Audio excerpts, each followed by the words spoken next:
महाराज को जो दूबा आप लोग समर्पित करते हैं उसको मोली से बांधकर कभी नहीं चढ़ाएंगे, मोली से धागे से बांधकर नहीं चढ़ाएंगे, दूबा से ही उसको लपेट दीजिए, दूबा से ही उसको बांध दिए और प्रयास करा करो कि दुर्बा जहां गणेश जी का दांत टूटा है उसी ओर गणेश जी को समर्पित करिएगा।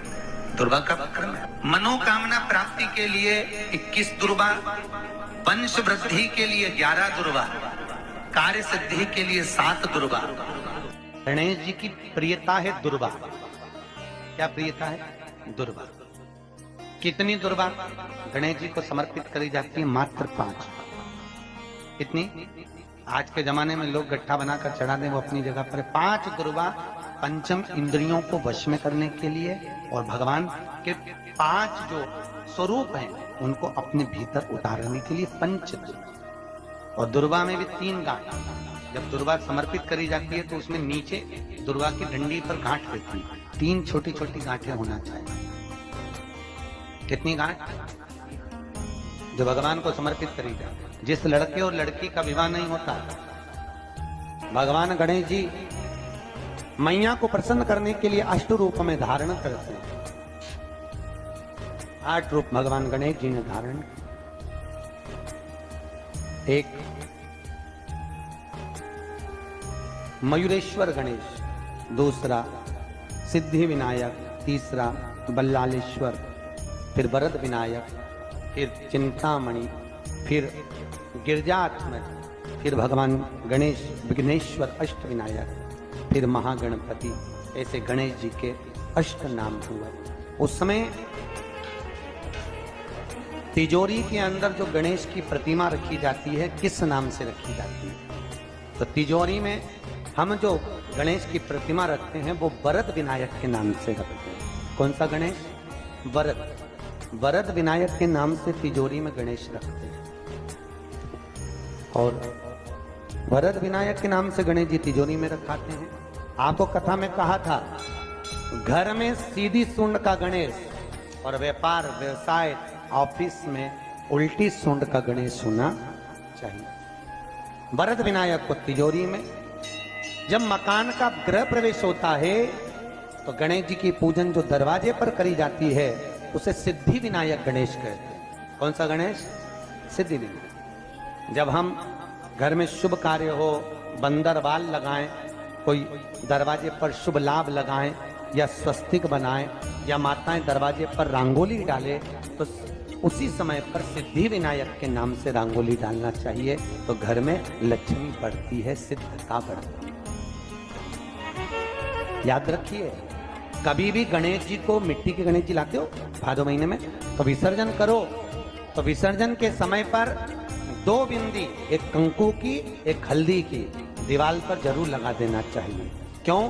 क्योंकि गणेश जी हमारे यहाँ आते हैं तो रिद्धि सिद्धि के साथ आते हैं। पर जब गणेश जी जाते हैं, अगर हम बिंदी नहीं लगाते हैं तो गणेश जी अपनी रिद्धि सिद्धि को साथ में लेकर चले जाते हैं। पति के साथ पत्नी वापिस चली जाती है। जब हम बिंदी लगाते हैं तो उसका मतलब होता है कि हमारे घर की बहू हमारे घर में रहे, बेटा भले भ्रमण के लिए जाए। तो गणेश जी जाते हैं, रिद्धि सिद्धि घर में रह जाती है। इसलिए रिद्धि सिद्धि को घर में रखने के लिए 2 बिंदी लगाना चाहिए, एक कुंकू की, एक हल्दी।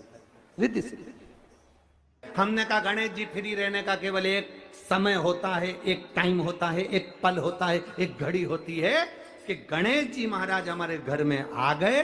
गणेश जी की सबसे पहली जो आरती हो, उस आरती के समय पर अगर धूप बत्ती जलाई जाए या गोबरी को जलाकर उसमें गूगल छोड़ी जाए और गूगल छोड़ने के बाद गणेश जी का नाम ध्रुम वर्ण कह दिया जाए तो गणेश जी को तुम्हारे घर की पूजा स्वीकार करना पड़ती है। बस वो समय हम जानते। हम तो बस उतना जानते हैं कि शिव महापुराण में लिखा और मुद्गल पुराण में लिखा, गणेश पुराण में लिखा, गणेश जी का एक नाम होता है ध्रुम वर्ण। क्या नाम है? ध्रुम वर्ण गणेश जी का एक नाम होता है। जब हम धूप जलाकर और धूप लगाने के बाद में गणेश जी की सबसे पहली आरती करने के पहले अगर हम सबसे पहली आरती गणेश जी की कर रहे हो, अपने घर में स्थापना कर रहे हो, बिठा रहे हो और तुम चाहते हो कि गणेश जी मेरे घर में आके मेरी पूजा को स्वीकार करें और जो मांगू मेरा गणेश मुझे दे 10 दिन के अंदर, तो पहला नाम लेकर पुकार लेना ध्रुम वर्ण विनायक बैठो, बस काम हो गया। वो फ्री होकर आता है, वो बैठता है। एक बात बहुत अच्छे से समझ लीजिए, जिसके घर में क्लेश होता हो, अशांति रहती हो, क्लेश रहता हो, या छोटी छोटी बात पर विवाद चालू हो जाता हो, या पति पत्नी में, परिवार में, सास बहू आदि कादिक में कहीं ना कहीं कुछ अगर विवाद रहता हो, तो शास्त्र कहता है ऐसा बेलपत्री की डंडी रहती है ना, बहुत ध्यान दीजिएगा महाराज। श्राद्ध पक्ष की कथा चल रही है, शिव महापुराण आज विराम की ओर है, ध्यान दीजिएगा। जैसे ये बेलपत्री की जो डंडी होती है, डंडी का जो भाग होता है बेलपत्री की, ऐसा बेलपत्री की 7 भाग ले लो, मतलब बेलपत्री 7 ले लीजिए। 7 बेलपत्र लेकर कच्चा जो सूत होता है ना, कच्चा सूत जो जानते हो पेड़ पौधे में माताएं लपेटती हैं, धागा जो होता है ना सफेद कलर का कच्चा धागा, जो बड़ में, पीपल में और आंवला आदि में लपेटा जाता है, कच्चा सूत, उसको शंकर भगवान और माता पार्वती का स्मरण कर कर नंदी के, जो नंदी होता है, नंदी के राइट भाग में, नंदी का एक पांव ऊंचा होता है, आपने देखा होगा आगे का पांव ऊंचा होता है, बैठते समय नंदी का एक पांव ऊंचा है, एक पांव नीचे की हो जाता है। तो नंदी का जहां पांव ऊंचा है उस ऊंचे पांव के पास में बैठना है। कच्चे सूत पर उस बेलपत्री के जो 7 गुच्छ हैं, 7 जो बेलपत्री के भाग हैं, 7 बेलपत्री हैं, उसको अपना नाम गोत्र स्मरण कर कर उस कच्चे सूत को लपेटना है। महाराज लाल कलर का चंदन उस बेलपत्री के पत्ते में जो अग्रभाग होता है, सबसे आगे का भाग, 7 में लाल चंदन लगाना है।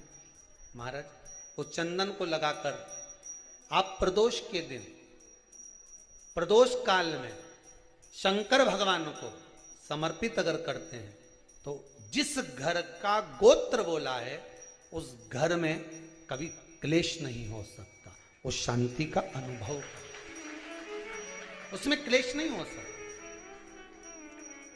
एक धागा होता है पक्का धागा, एक धागा होता है कच्चा धागा। बहुत ध्यान दीजिएगा महाराज, पक्के धागे से नहीं लपेटना सफेद, कच्चा जो धागा पीपल में, बड़ में या आंवला आदि में जो हम लोग लपेटते हैं पूजन करते समय, वो कच्चा धागा।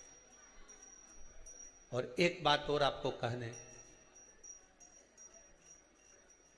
ध्यान दीजिएगा, अगर मान लो किसी पति पत्नी का तलाक तक की नौबत हो गई और तलाक नहीं कराना है, आपस में वापिस प्रेम बढ़ जाए, छोरी वापिस घर में रहे, बेटा उसको रखे, बहू रहे, आपस में प्रेम बढ़े, वो भले मायके चली गई हो, वो भले लड़का छोड़कर चले गया हो, अकेली रह रही हो और चाहती है कि मैं पति के साथ रहना है, तलाक नहीं होना चाहिए, हम दोनों में प्रेम रहे, वो संभाले मेरे को भी और मैं भी आदर करूं, वो भी आदर करे।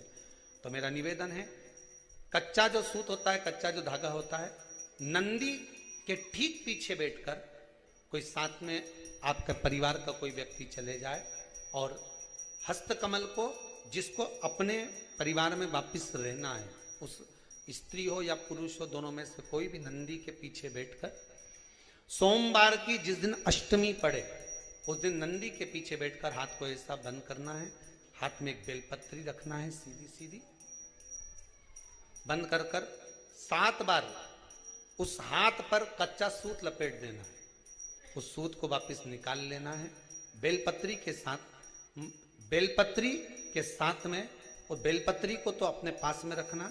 सबसे पहले माता पार्वती का जो हस्त कमल ऐसा होता है शिव मंदिर में, उस हस्त कमल में